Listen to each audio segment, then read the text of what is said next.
another edition of the JMU Sports News Podcast. I'm Bennett Conlon, joined by Jack Fitzpatrick, and it's March. It's John Rothstein's time of year. This is when he comes alive. So I worked at CBS back when, like, my first job out of college, and we actually kept him in a cryogenic chamber up until March 1st. And all of the tweets you see throughout the year are just scheduled tweets. It just so happens that a lot of them fall on the same time of, like, major wins, like, you know, George Mason longer than spring break or whatever. College Park is longer than a spring break, whatever his little sayings are.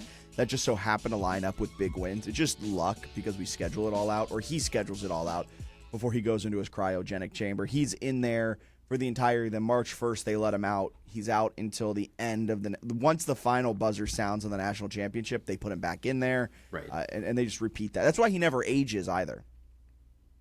That makes a lot of sense. Yeah, he's also, I think, having a better time. You know, anytime there's, like, international unrest, like, he really thrives, right? When there's, like, big stories that are, like, about wars or anything like that. Bombings. Right. That's huge for Rothstein, because then he's going to just post college basketball stuff in the middle of it, and you're just going to get a random tweet about, like, UMBC leading the American East. Yeah. Is that what happened? Did I miss that? All the craziness? Is that a real thing? He didn't have that one. I forget which one he had. He had something, though, that was thrown in. It was something like, I think it was a countdown to the bracket. It was like in whatever days we'll have a bracket. Oh. It was like someone had it sandwiched between a bunch of, like, crazy real-world stuff. You ready for Spin Zone on all the real-world stuff? Yeah. I imagine this is helping Northrop Grumman, which means the CEO, who's a JMU alum, will have more money to give to the football team and the men's basketball team at that rate. Not enough people are talking about that, yeah. Yeah. How does this help JMU? And how does it impact the Sun Belt? Like, I haven't seen that on the news at all. It's kind of, I would argue, malpractice. Yeah, it's journalistic malpractice. I'm surprised One America News Network or whatever, OAN, is that what? Yeah, you should float it. Maybe they would do a segment. They got you on there. You're like, look, like, they might get a higher end quarterback in 27. Was it Mike Gundy who wore an OAN shirt to one of his press conferences? Yeah. What a guy. Did he get picked up anywhere after he got fired? Let's see what Mike Gundy's up to. He appears to be unemployed. Nah, you hate to see it. I don't know if he even wants to get back. Isn't he kind of, well, let's see. He's 58, so it's kind of right on the fringe, right? Like, if he wanted to, he could just retire. He spent 2 decades at a Big 12 head coach. Like, he's got cash. For more than 20 years, SignPro has been proudly serving the Valley, helping local businesses stand out and get noticed. Whether it's vehicle wraps that turn heads on the road, dimensional signs that elevate your storefront, or long-lasting banners with yard signs, we bring quality and experience to every project. With a reputation built on craftsmanship and trust, we're here to make your message impossible to miss. Visit mysignpros.net and let's showcase your business with confidence. That's mysignpros.net. Love JMU Sports News? Help us keep bringing you the best coverage we possibly can. Support the show and fuel our work at buymeacoffee.com/JMU Sports News. Every cup keeps us rolling all season long. Buymeacoffee.com/JMU Sports News. Big win, huge play. Don't just remember it, wear the moment. Breaking Team makes shirts that capture the game's biggest highlights right as they happen. Gear up today using the link in the description. College football's back, and it's time to upgrade your game day gear. Right now, claim 15% off at Home Field. The best retro and vintage apparel in the game. Rep JMU in style. Don't wait. Check the link in description to get your 15% off. Welcome into the Sports News Podcast. What a way to start. Where do you want to go from here? We have a lot of places to go. We've talked hoops. We got some listener questions. We got Sunbelt hoops. So Sunbelt hoops, both brackets have been set. On the men's side, JMU really just falls on the wrong side of a lot of tiebreakers and also loses the final game of the season against Coastal Carolina at home, which also hurt a lot of things. But JMU is the 9 seed on the men's side. Yeah, so they have to, I think if Coastal misses that like last second shot, JMU would have been the 7. So they would have had to win 5 games in 5 days. They so not a huge difference. No, because they needed a couple other things to go their way that didn't that last day of the season on Friday. But they're the 9 seed. They play Wednesday at 6 o'clock Eastern, and they have to win 6 games in 6 consecutive days. It's just not gonna happen.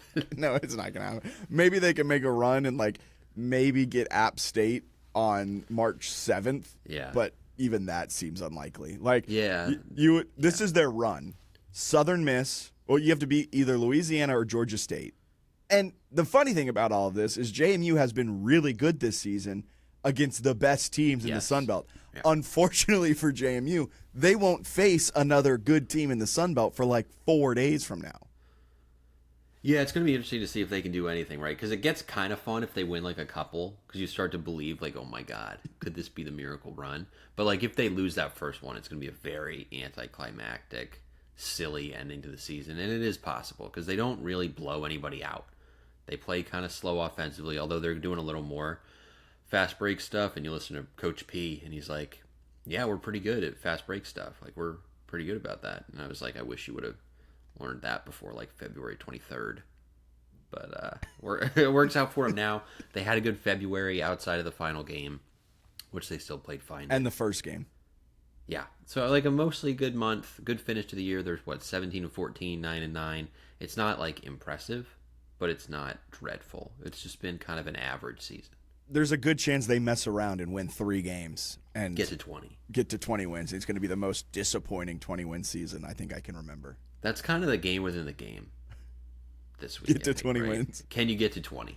Because that seems like that would get you 2 playing App State, where then if you lose to App State, Troy, or someone else on tired legs, I don't think you're too upset. But if you could win 3 in a row, get to 20, you would feel pretty good about how they finish things off. And then you get into the offseason. It's all about retention. You got some good players. Can you keep any of them? Can you keep Justin McBride, who is arguably, if you keep McBride, maybe this is me being prisoner of the moment, but hey, I'll be the prisoner. If you can keep McBride, he is the Sun Belt Player of the Year favorite heading into next season. I think that's probably fair. And because of that, he's probably not going to be at Duke next season. Yeah, but if you can keep him, who knows? And then you got some other guys down the roster that are like way more reasonable to keep with Ricks, Fowler, and Christian Brown. Can you keep 3 of those 3? They're all pretty good players. Ricks, we've talked about his efficiency is phenomenal. Preston Fowler, freshman, getting a lot better. Christian Brown, freshman, freaky athlete, really good defender. Yeah. So you could kind of build around that a little bit.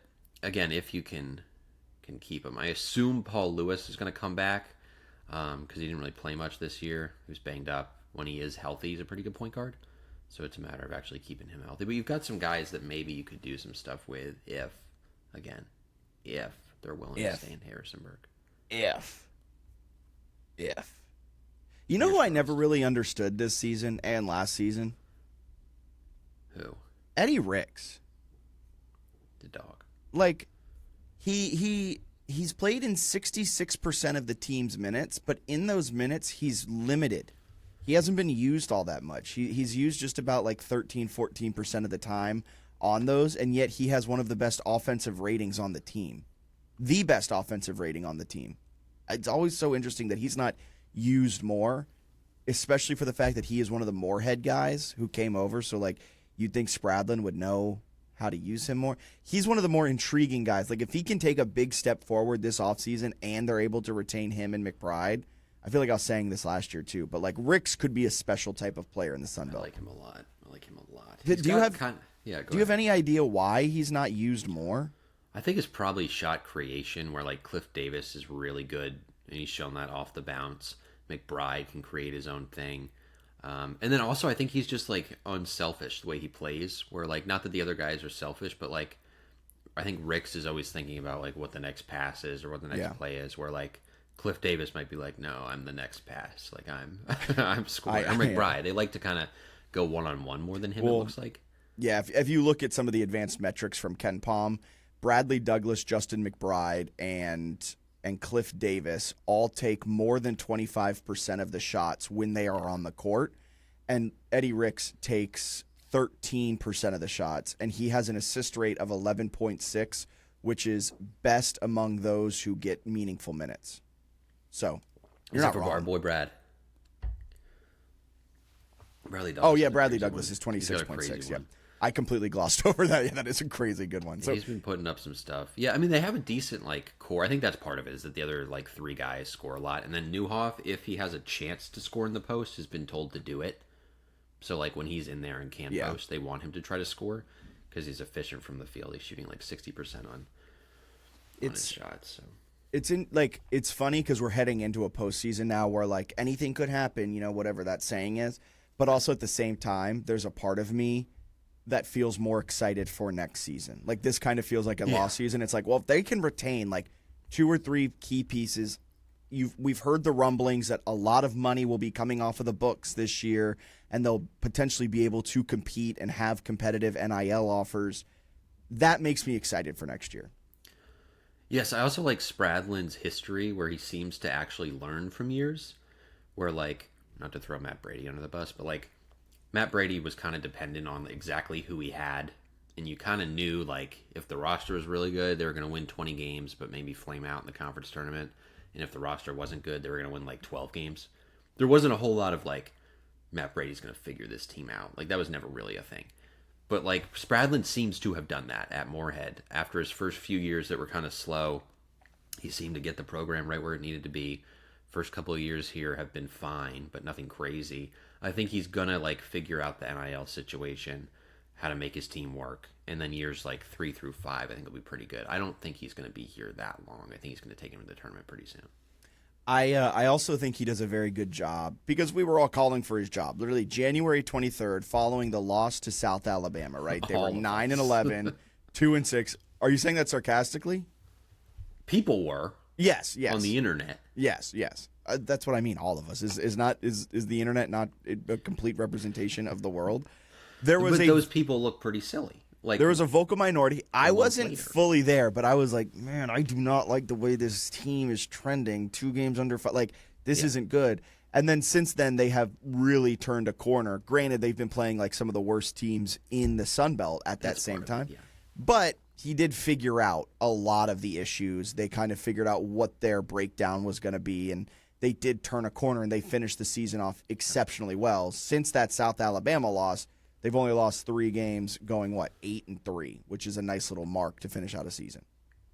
Yeah, they finished the year really well. I think the other thing is if they can retain players, you might hope that they can stop with the same formula they've had the last 2 years, which is, like, dreadfully slow start followed by strong finish. The reason for that, right, being the tournament bracket, which we've talked about, is very favorable to the top seeds.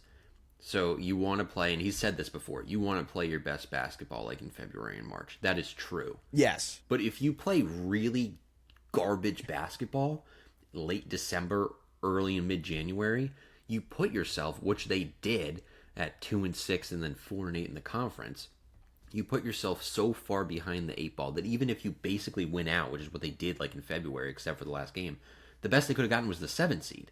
So that's the problem, is like your games in December, I know that you would like to peak at the right time.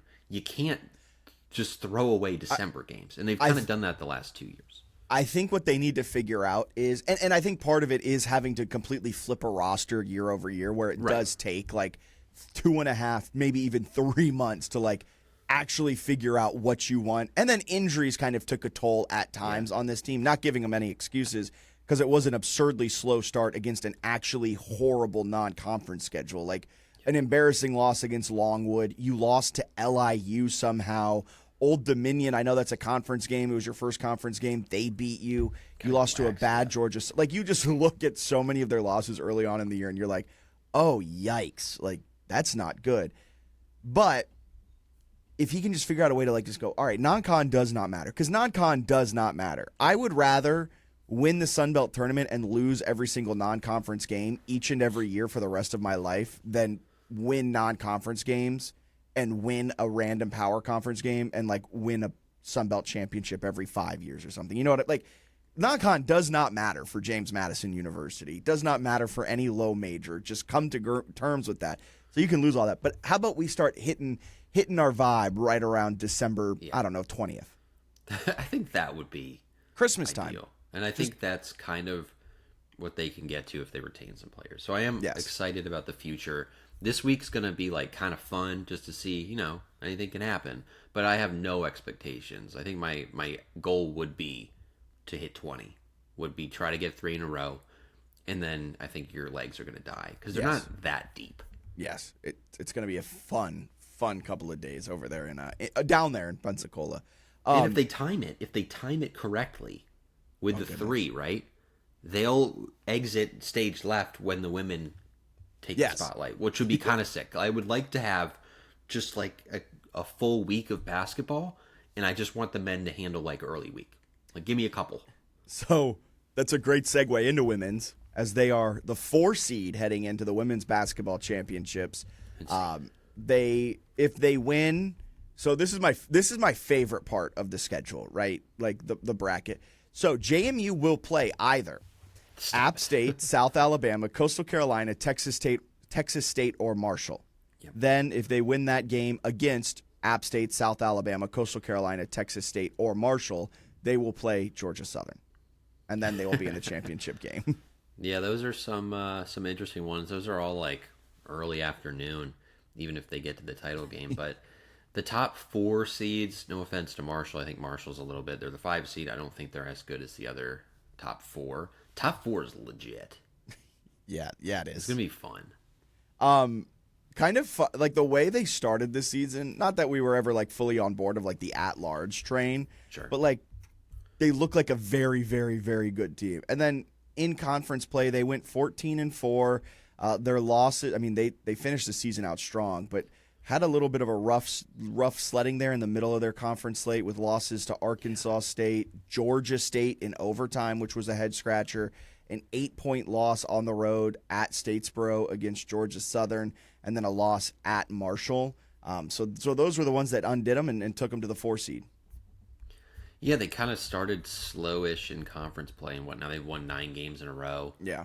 They look really good. They had road troubles to start the year, but finished the year playing pretty well on the road. They've shown the ability to win neutral site games against power conference competition, which is a good sign. I mean, they could legit get like a 12 seed, an 11 seed if they get in. You think that high still, even with the 4 conference losses? I think so, because they've got. I was looking at the net, and I'm hoping the committee would look at the net a good bit. But bracketology on ESPN has Georgia Southern. They're the 1 seed. They have Georgia Southern as a 13 seed, and they're 70th in the net. JMU's 48th. So I think you could definitely go up a line, maybe 2 lines. The issue is that they've done work against Quad 4. Like, they're 23-8, and they're 18-1 against Quad 4. So like they're cooking against that. So their net is nice. I think partially because there's the predictive metric baked in, and they're beating Quad 4 like, belt to ass, right? They're killing teams. Who's their Quad 4 loss? Which one of those losses was Quad 4?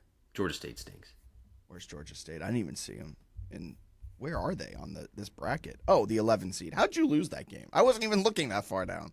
Georgia State is 8-20, and they're 221 in the net. That one's like inexcusable, man. I don't know how they lost that one, but still 48 in the net, and then you would have, in theory, right? You would beat maybe Marshall, which is 97th in the net on a neutral, and then you would beat Georgia Southern, which is 70th on a neutral, and then maybe you play Troy, 78th on a neutral.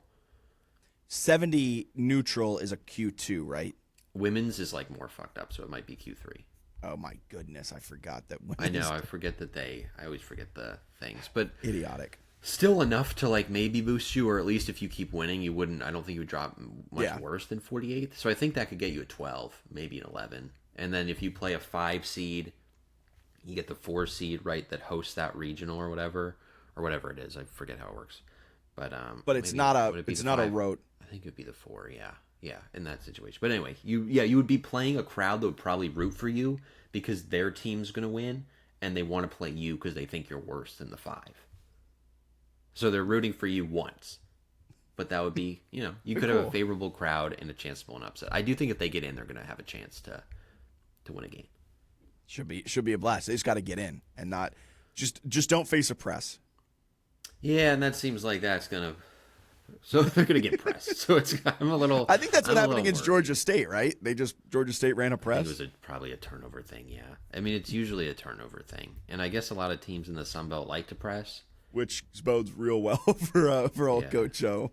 yeah. They had 17 turnovers in that loss, which is not like unheard of for them. They also shot horribly. It was 4 of 24 from three, and they lost in overtime. So they needed a lot of things to go wrong to lose that one, and they did, which is a bit of a bummer. Everything that could go wrong did go wrong.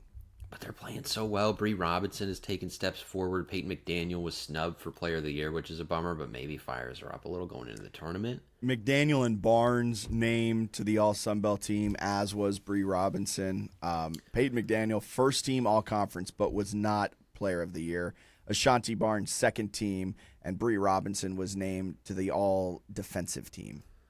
Yeah, I also don't fully get Barnes, like 15 points a game and 9.3 rebounds. And she's second team. It's like, sure. Averaging just like whatever, a double man. double. Which is stupid because, like, if they hold on to the lead against Arkansas State or they win one more game that was a close loss, they would probably end up getting those awards. I think they gave Player of the Year to a Georgia Southern player because it was like the best player on the best team. Shane Metlin made a very great point where he was tweeting like Peyton McDaniel or the star player for Marshall, I forget her name, both have like such better cases to be Player of the Year, and like they gave it to like the fourth best player in the league. No shame, like best player on the best team, but also like very it shows lazy the voting. right? Just kind of like the laziest possible thing. But like Bree Robinson's averaging 12 points a game and she has 78 steals.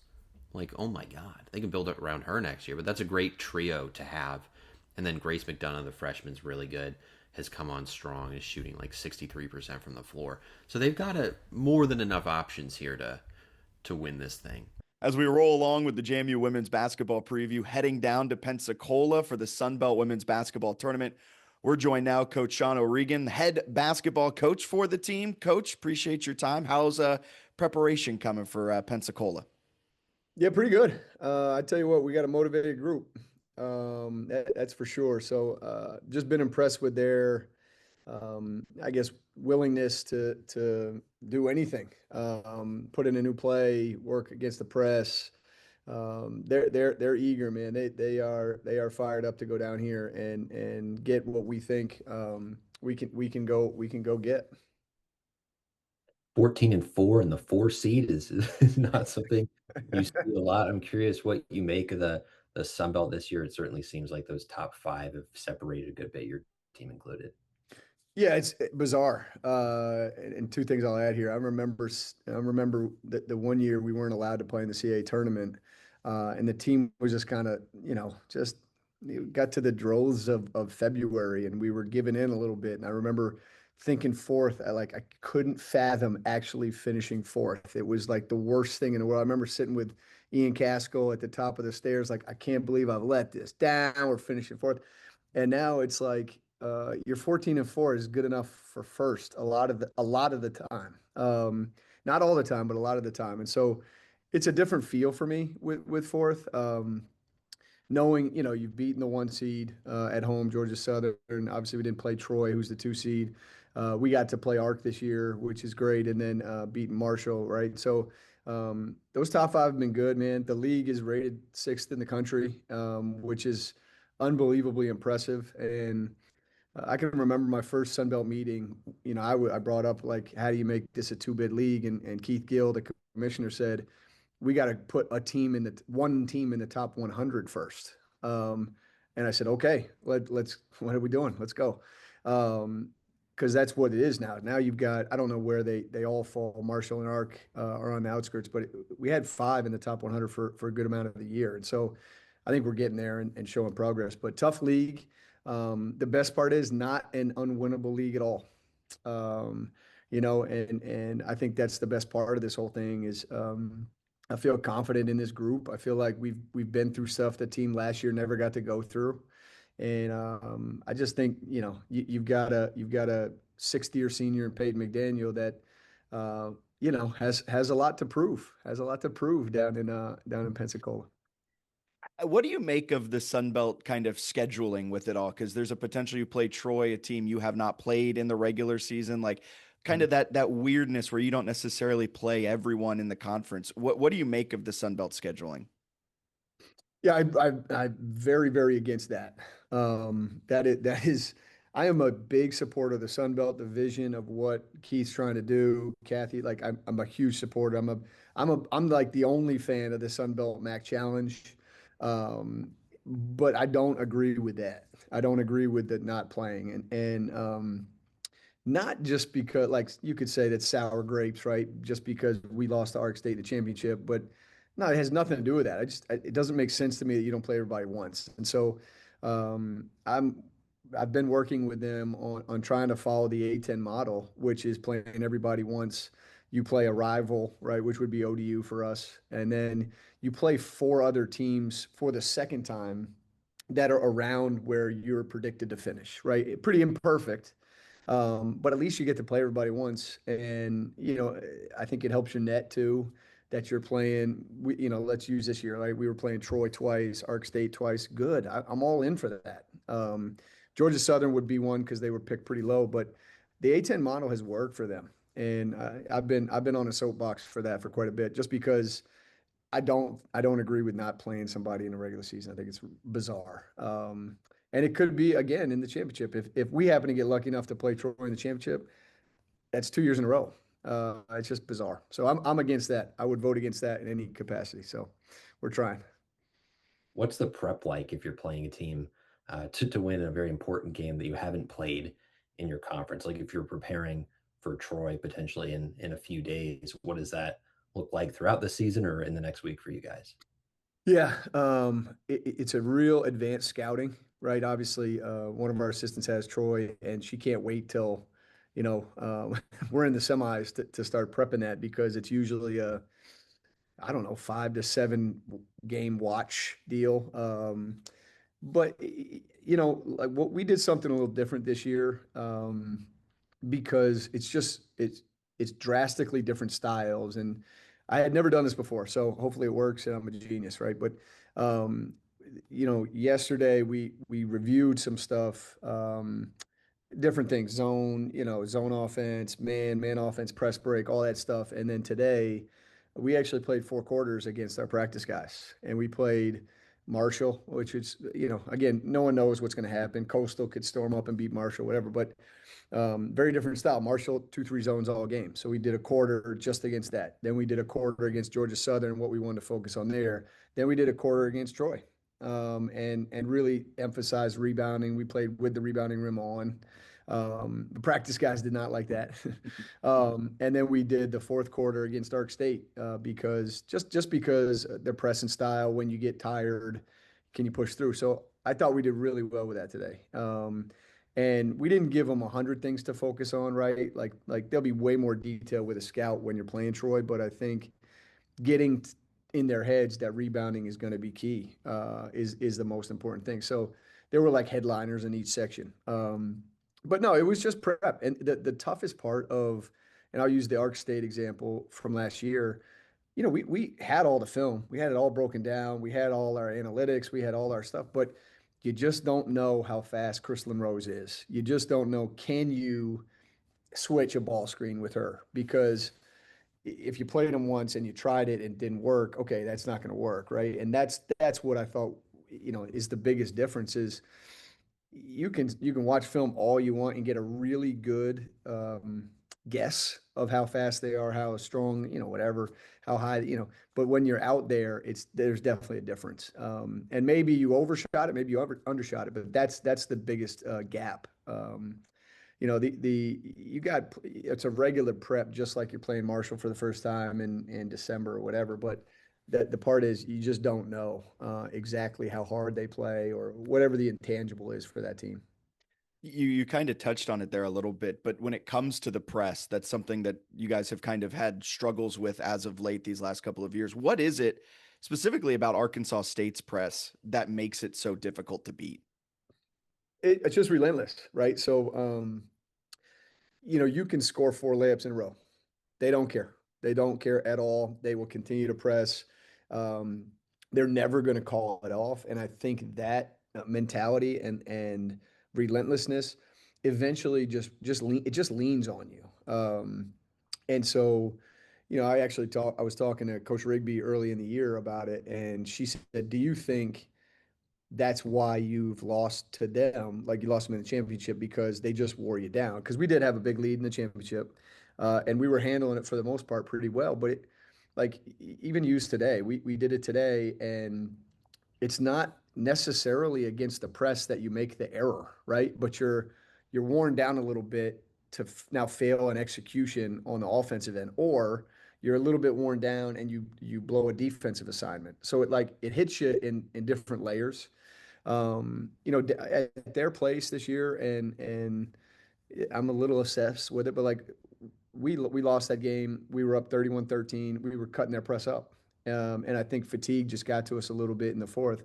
So I had our director of player development cut up all of our press break that game, all of our press break in the championship game against ARC, all of our press break against Kim Caldwell's Marshall teams, the 3 games we played them. And it's like, give me it all, man, because I'm not losing another game because of this.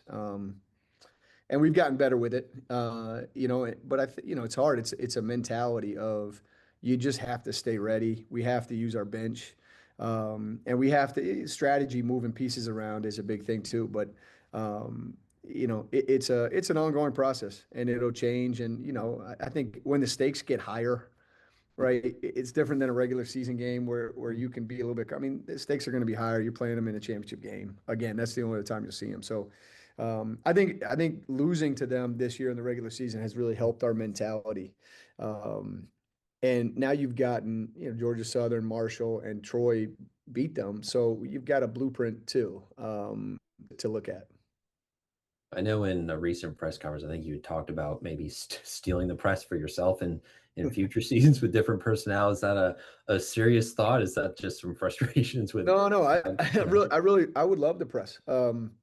And not that it's like her fault, but like, yeah, I don't think Peyton McDaniel's a great presser, right? So I've always believed in that as a philosophy in the sense of I don't think that's pressing is not the best thing for what would be your best player, right? Now when Peyton graduates with her second degree, and we're able to move some pieces around, we were just talking about a kid the other day, and like, man, we can press with that kid. And so I don't know if I'll fully go the whole 5 in, 5 out every 2 minutes. That's not really me. That's not what it's going to be for me. But I do think, Zakiah and Bree would be great at that. Zakiah's asked me before, and we just, it felt like every day this year, we had a lot of the time, those 4 missed a practice here and there. And every time I went to go put a press in, Bree Robinson was the one out that day. So I'm not putting in a press without Bree Robinson. It's nonsensical. I will not do the 5 in, 5 out, but a press, yeah, you'll see a press in the future for sure. So 99 shots getting up like that Marshall championship game. That's something we won't be seeing in the near future from JMU. No, not from me. That's not. That's crazy, man. That is crazy. That was one of the crazier basketball games I think I've ever witnessed. Ever. I do want to talk about this year's trip down to Pensacola because you hinted at it earlier. Peyton McDaniel's 6th year. She's been phenomenal each and every year wearing a JMU jersey, but this is kind of her last hoorah down there. Is there any kind of added pressure going into it, knowing that this, or at least for her or for the team, to try and get her a championship down there? I don't think so. I think it's more drive. I think our freshmen will be nervous because they're freshmen, right? I think Z and Bree and Ashanti and Peyton, who are essentially our leaders, they played down there, they've won down there.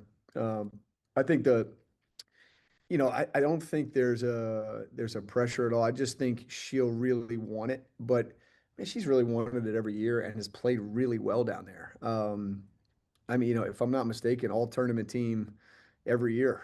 And the only reason she didn't win tournament MVP the first year was because Kiki stole it from her. So, she plays, man. She's Pensacola P down there, and I think we're charged up. I think just as a team. We had an unbelievable bounce today for practice, which I've seen different things with teams, right? At this time of year where you can't wait for Saturday and you don't feel like practicing, and they were not like that today. So I think it's more of let's go get this thing because one thing it's interesting with this team, and I'd never done this, but we'd lost to Ark State, and I pulled up the net, and so we're in whatever sixth place or some crazy stuff like that at the time.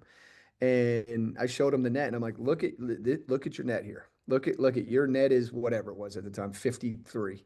It's like you're still after all this stuff, you're statistically the best team in this league. Don't forget that, right? Because you've had some tough road games, right? And so I think this team has since then really understood that. I mean, you won 9 in a row, right? Our last 6, we've held every team in the 50s.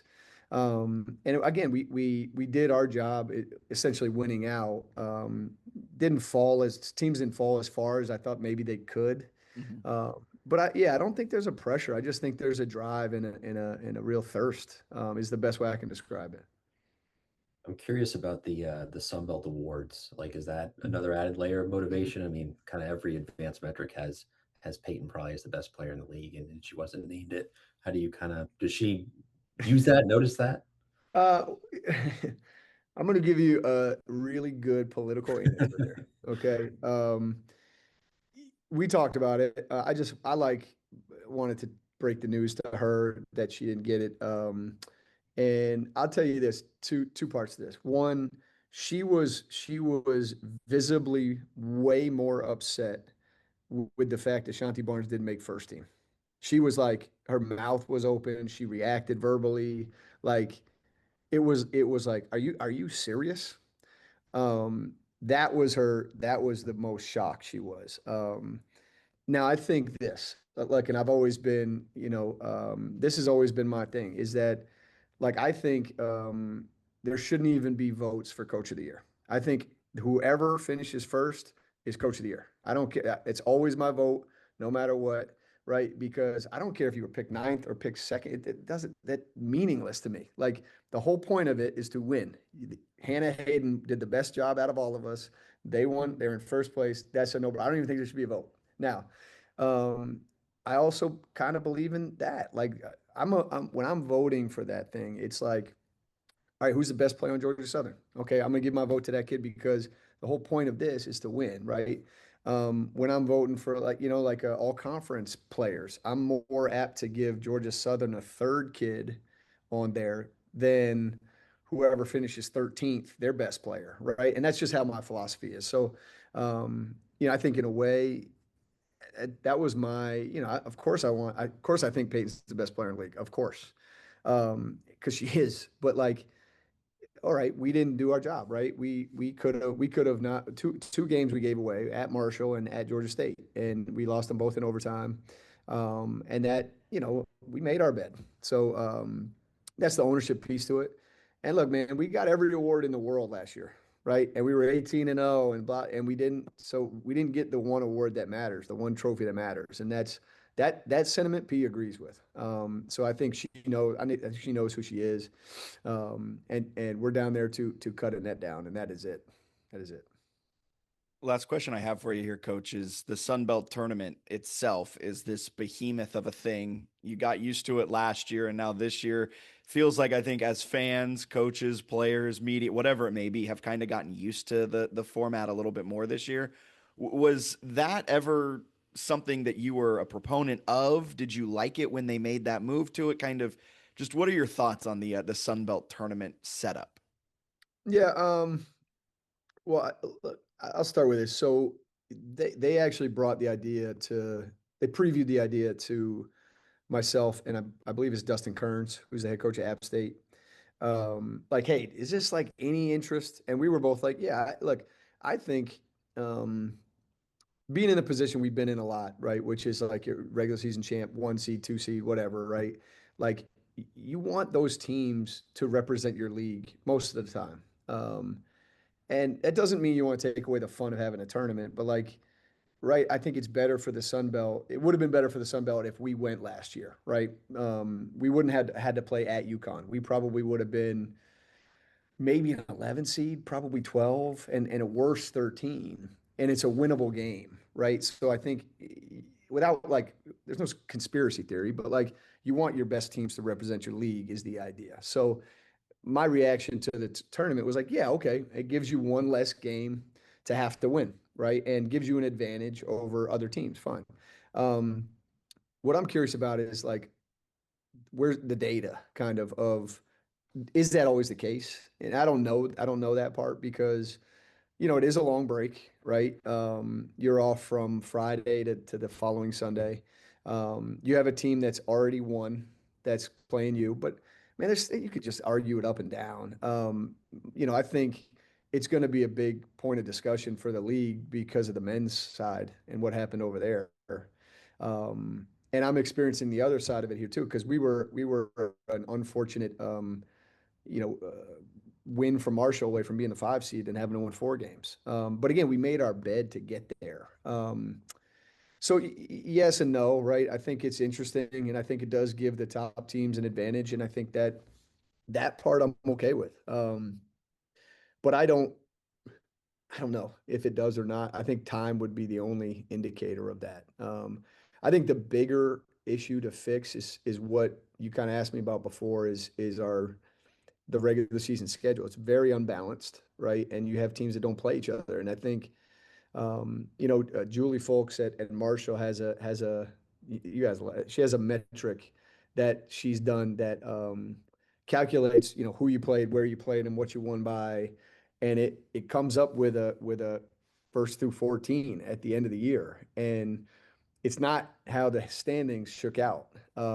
Georgia Southern still finished first, but I think it's an interesting thing. Like, would you ever seed this tournament based on that, which is not win-loss record, right? And that would be crazy, right? That would be like the first, like Troy, at 15-3 is a higher seed than Georgia Southern, who won the league. Wait, hold up.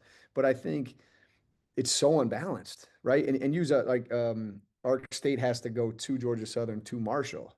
We had to go to Ark State, right? And I think that's naturally it's so unbalanced that that part is a little bit more of like, if we're going to do this tournament that really gives the advantage to the top teams, it doesn't fully align with a regular season schedule that's extremely unbalanced. And that's where my A10 model comes into play a little bit more, so I don't know. I wonder if we'll go back. I really do, because the men's side, there's got to be something. They're not going to like that. What I would be, man, you got the same amount of wins and losses, and oh man, that's crazy. So I don't know. Initially I was a thumbs up for it, and I think it's just the depths of it. You don't quite always realize, especially with the regular season unbalanced schedule. So bad. Yeah, I was curious if you were like Sunbelt commissioner for a day and everything you did had to stick. Are you starting with scheduling? Like, what's the 24 hours look like? Yeah, I think I would. I think that's a really important piece to me, and I've been shouting that for quite a while. I would add an all rookie team. How about that? I like, and look, we were down there one time talking about it, and half the room was like, "We don't recruit freshmen," and I was like, "Okay, my bad." But no, I think the schedule is the biggest thing.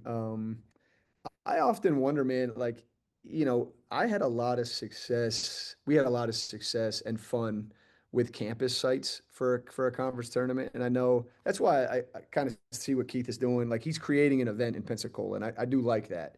Um, but I don't know, man. I remember, this championship right there. I mean, that was played at home, right? That was played at home. We had 5,000 people there. That was awesome.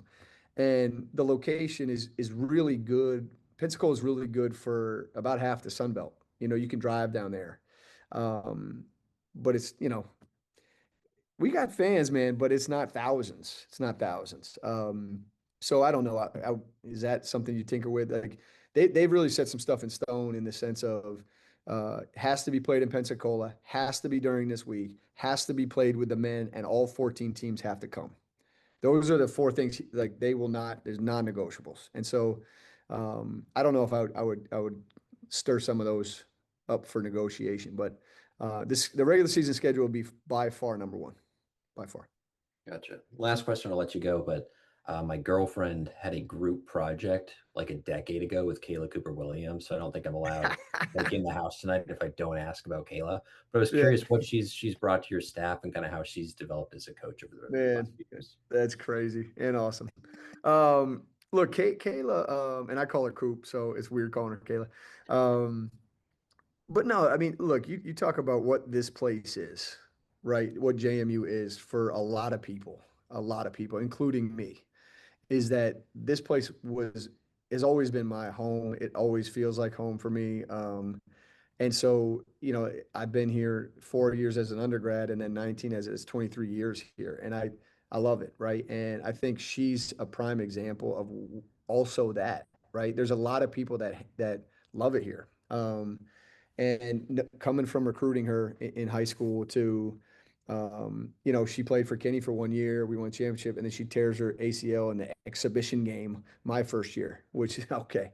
But right, and now watching her grow into a woman, right, and um, her impact on our kids is is the greatest thing she has, and being able to teach them stuff that she learned, being able to teach them what's important to me, right? How to approach me, helping them with their academics, helping them with, how things work around here, helping them with housing, helping them with, man, you name it. And it's, how much value there is in having somebody here, the consistent presence of that. And now she knows she has connections with whatever Fox Hill management and whatever. She's been over there. She knows, right?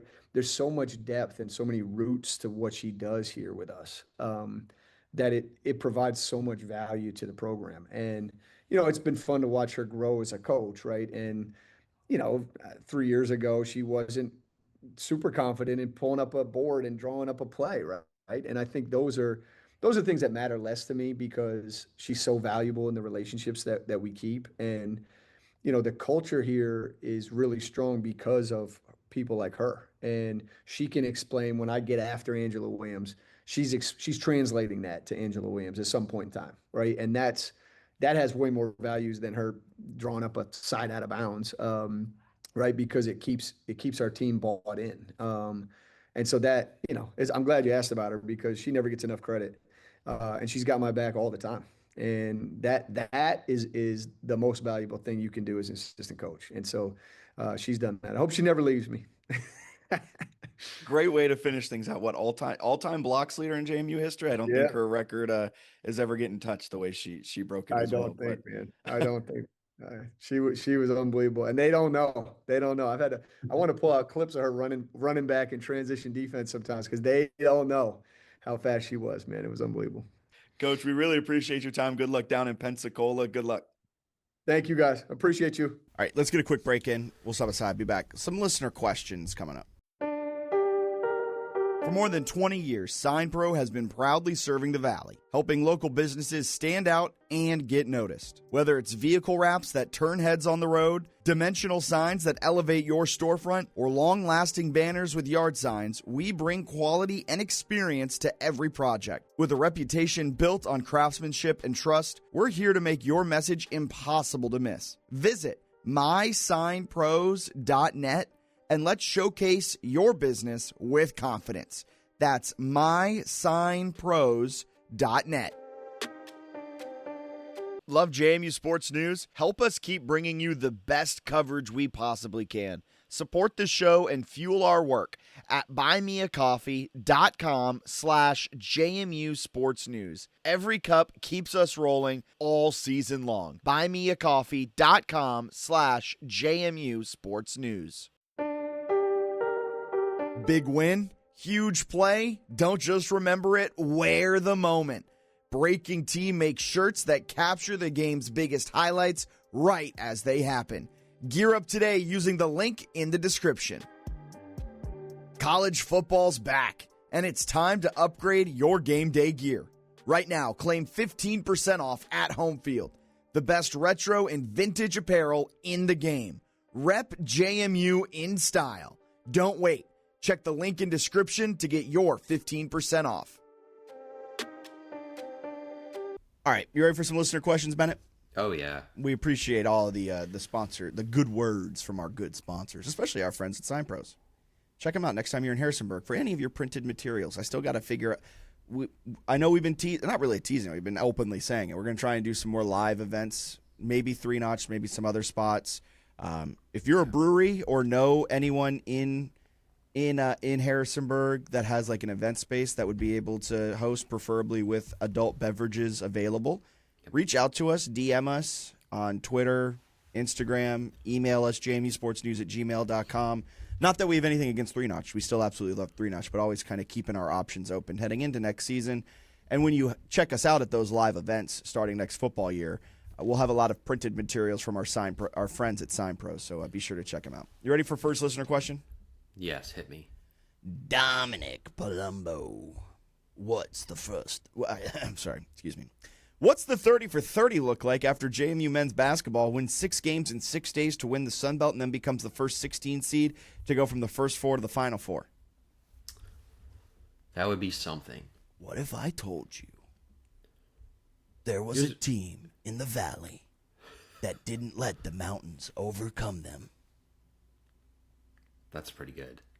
Somebody had one, like a tweet the other day. That was like if somebody went 7-7, and they could call the 30 for 30 belt to ass. But it would almost more be like ass to belt.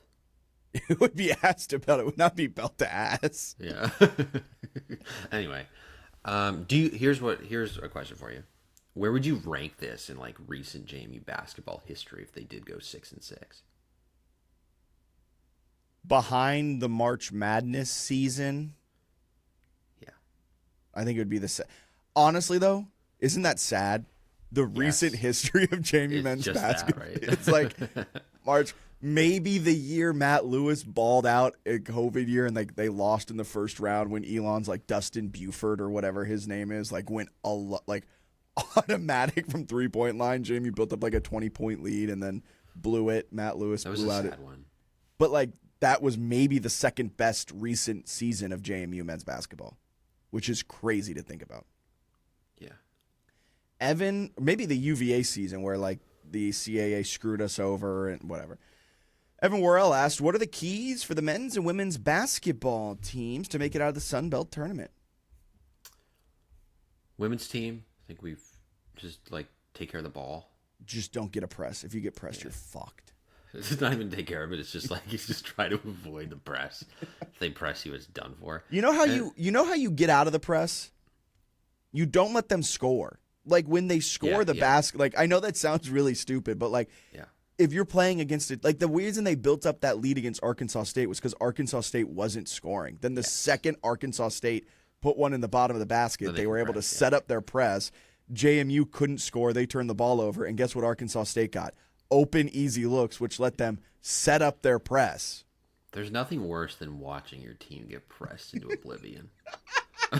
Remember the Ohio State game? Like, first half, they built up a 20-point lead. It's like, oh, my God, they're going to do this upset. And then Ohio State was like, what if we just pressed? And then JMU was like, fuck, figured it out. The Marshall one with Kim Caldwell kind of broke me, man. 40 turnovers, but you, like, still have a chance. Oh, it's like you did everything. What, did they take 99 shots in that game? Yeah, they were like 30 for 99. They were so bad, but they just kept pressing. It was like, Kim, just call off the dogs. That's what she needs to do at Tennessee now. Yeah, she's something. Men's team, I think you need tremendous like good fortune, and you need a lot of potassium available. And you need to win your first like 2 or 3 games. You need to win by like 20 so you can sit your starters. Yeah. It would be cool if the men could get a few games in, just because it would start like JMU fans are delusional enough that like if they won 2 in a row, people would be like, it's happening. We're delusional enough. Yeah. They got the rhythm.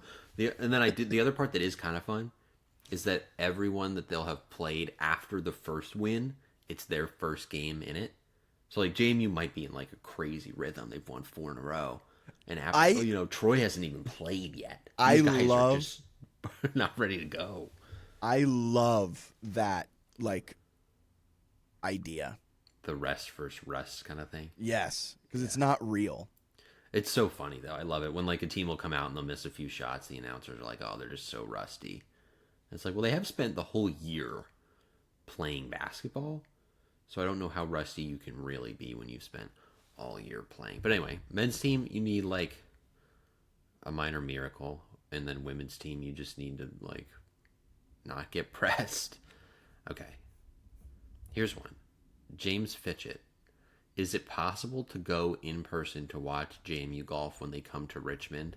Jack, this is a good question because I couldn't find on the schedule where they go to Richmond. So this guy just pulled out a random date. I don't know who's going to Richmond.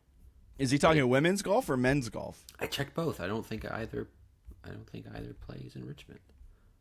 So this one. Oh no, they do. There we go. April. Men's or women's? The men's team. Where do they play? Oh, Midlow. Oh, at Independence Golf Club. I'm pretty sure you can just show up to these and attend. I have no idea. Independence Golf Club's a very nice golf club in Midlothian. I'm pretty sure you could call the club and ask, but I'm fairly certain when they have events like this, you can just show up and watch. But you're just walking around watching them play golf. Have you ever been to a college golf event? Kind of. Not like intentionally. You just were playing a quick 18 and you just got caught up in it. My parents' Florida house is within a golf course, and they play a college tournament there around Christmas. Okay. So sometimes I'll be like, oh, I'm going to watch this guy play 2 holes. But not like going out of my way to attend. Maybe we have a live watch party. We just follow Jim, get real rowdy like Happy Gilmore. This would be fun. I think this is the same week as the Masters. So you get the Monday, Tuesday, and then you get yourself geared up for the Masters. So yeah, I think you can go to this. Heck yeah, at Independence Golf Club. Richie asked, I haven't seen JMU Hater in a while. Yeah. Before the release of the schedule, are we leaning over or under 8.5 wins? I'm thinking over. Bonus questions, how many beers is a reasonable amount before walking into Bridgeforth? I'm thinking 15. For spring game, probably need 20. I think before the release of anything, I think 8 is a very good number. I would go under because I think it's 8. Yeah, I feel like we're getting a little ahead of ourselves with some of this. Just remember Chesney's first year. Like, there was a 4-game losing streak. They were 4-4 in conference play. Things weren't great. Are we as talented as people think? That's my favorite thing, where people are like, this class is so much better than Chesney's first class. It's like, I have no freaking clue if it is. On paper, it looks fine, but I truly do not know. Quarterback is a question mark. We love Cam Coleman on this podcast. Arrington Maiden impressed us in his interview as well that we have over on our YouTube. But also at the same time, like, those are 2 huge unknowns who have not really logged meaningful reps at the FBS level.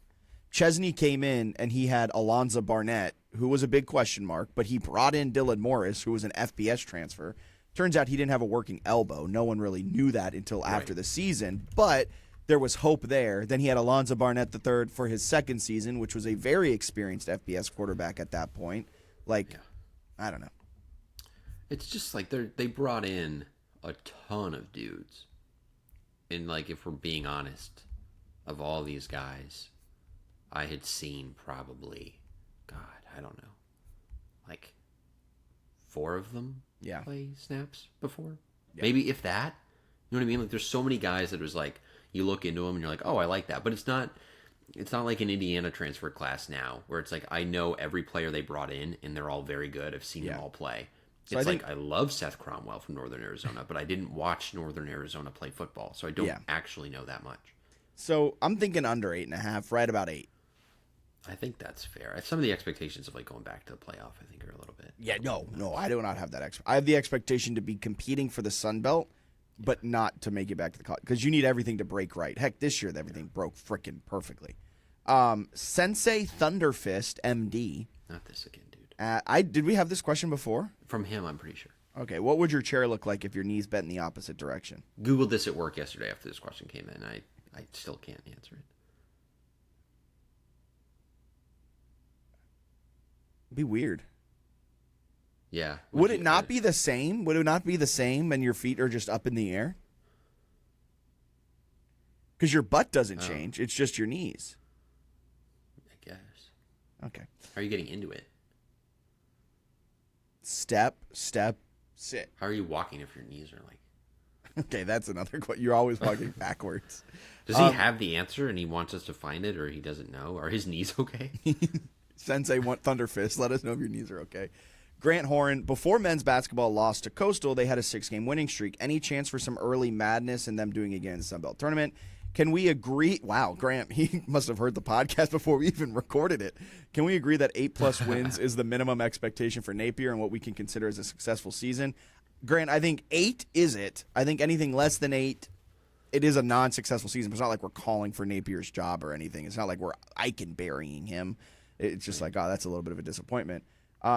Sure, there's a chance at madness. They won 6 games, but the difference is 6 games in 6 days. I was going to say, the 6-game winning streak, 5 of them were conference games, and it was also from February 7th through February 25th. So a nice 18 days to win 6 games. That's a lot of days. James Fitchett asks, is it possible to go? Oh, you already asked. Rob Moorhead, with the regular season coming to a close, what letter grade would you give to the men's and women's basketball team this season? You should totally compare your subjective grade with the Ken Palm rankings because we all know we come here for the nerd stats.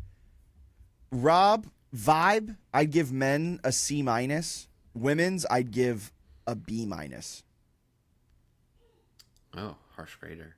I would give the women an A, and I would give the men like a C. I can't give the women that high of a grade because like they had such a strong non-conference and they were poised to be the 1 or the 2 seed in the Sun Belt tournament, and they fell all the way to the 4 because of a couple of bad losses and a Georgia State loss. Like Georgia State loss drops them down to a B, and then a couple of the other slip-ups. You had a huge lead against Arkansas State that you let go away. Like B-, but can become an A, but they have some blemishes on that regular season roster. That's fair. I think if you had told me they were 23-8, 14-4 in the league, and they beat Virginia Tech, Wisconsin, Boston College, I'd be like, yes. Like, I can't ask for more than that. I mean, like, I could. I got a lot of 16-2. That's crazy that the rest of 14-4 is the 4. Yeah. That's what a year for the belt, man. Well, also how bad the bottom of the belt is. Yeah, that they just have got those like teams beat up on. Yeah, just like, whew, we feel bad for them. Men's, I give you a C-. I think they turned the corner, but it was just like far too little. It was too much too late, and it just kind of puttered away. Alex asked prediction. We already kind of gave our prediction. I think women's win. I think men win. I think the men probably only win 2 games. I'm going to say the men do something very funny, and they make the semifinals and run out of gas. And then I think I'll say, or semifinals, or they lose the first game. And then the women I think are going to, I think I hate to say it. You're going to lose to Arkansas State in the championship because of the press? I think the women are going to lose the championship in like the most heartbreaking way possible. Like they will lead the championship game by double digits. I really hope they get it done. I think they're so good. Yeah. It's just they've shown us so many times the last 5 years that if you can get them in a weird little press for 8 minutes, you can 15-0, 17-0, you can crush them. And I'm just worried that they don't have enough to break a really good press. Yeah, I agree. All right, last question from Who Runs the Commonwealth. Are you guys planning on doing a live show at the spring game? I think we're trying to figure something out to do for the spring game because we're trying to get down there for the game. I think we would like to actually go, and see the quarterback competition. I hope they run a semi-normal spring game so that we can actually see quarterbacks. Yeah. So that'll do it. Anything else you got to add here on the JMU Sports News podcast? No, should be a good week of hoops. I am looking forward to it. And if you still have your Flow Sports subscription, shameless plug, I'll be down doing the South Atlantic Conference. They're on Flow? They're on Flow. So I won't be able to watch, but you can watch if you still have your Flow Sports subscription. That'll be starting tomorrow through Saturday, doing some South Atlantic Conference action, some saction, baby. We got a prediction? On who's going to win it all? Yeah. I like Lenore, Ryan, or Coker. Okay. But I don't like giving out picks. And fair enough. And then Herb Street. And then do you also have a thought on Virginia Union? What happened? Terrible stuff. Tough stuff. I mean, they played their 3 worst games of the season at the 3 worst times. So, brutal, man. Yeah. Brutal. All right. Well, that'll do it. For Bennett, I've been Jack. Talk to you next week, I think. In the meantime, subscribe, rate us, do all that fun stuff. on our podcast channels, on our Twitter, Instagram, everything like that, so you never miss an episode. For JMU Sports News everywhere. All right, see ya.